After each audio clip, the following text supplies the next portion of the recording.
Okay, time to have some fun with the ratings. I've been given 8 players to rate, and let's go one by one. Let's start with number 1.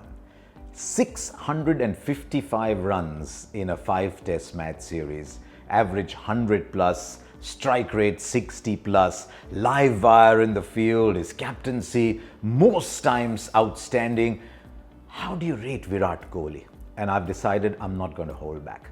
Virat Kohli in this series, for me, for playing the innings that mattered every single time, whether it was saving a game in the first test, whether it was getting India out of a bad start in a couple of games, whether it was a 235, I'm not holding back. To me, Virat Kohli was 10 out of 10 in this series. What about Joe Root?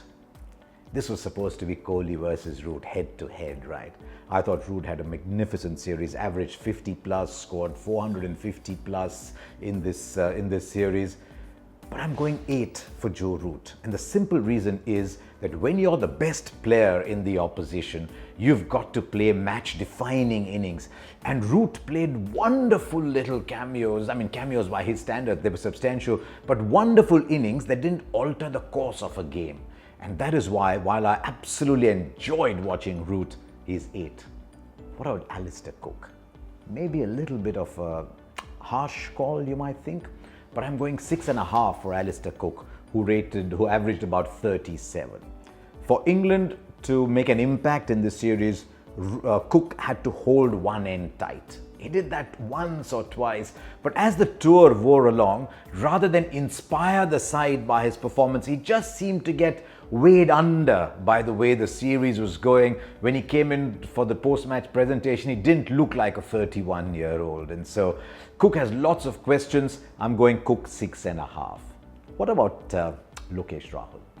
I like Lokesh Rahul very much, as some of you realize by now. 199 in that game, but a total of only 233. So one good innings, but a defining innings out of 4. I think Lokesh Rahul is worth much more. So Lokesh Rahul in my book, 7 out of 10. There's a couple of players I'm going to rate higher. Jadeja, 26 wickets, 200 plus runs, 8 out of 10. Ravichandran Ashwin is the rock star. I mean, that he didn't win Man of the Series was news. 300 runs, 28 wickets. I know the top and tail weren't great matches for him, but in between he won you 3 test matches. And so Ravichandran Ashwin gets a 9 in my book because he produced match-winning efforts. Jadeja gets the 8 because of the match-winning effort in the last test match. The most interesting is ADIL Rashid.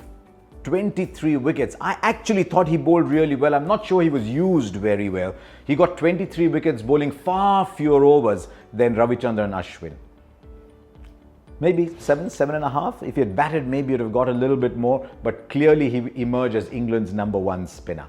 And I'm going to end with an 8 for JAYANT Yadav. Did everything that was asked of him, accepted the fact that he was the backup spinner to Ashwin and Jadeja, scored the runs, scored 100 as well, and told the captain, whenever you want me, I'm here. So there you are, the ratings. If you disagree, let me know. But Kohli with a 10 was the player to remember.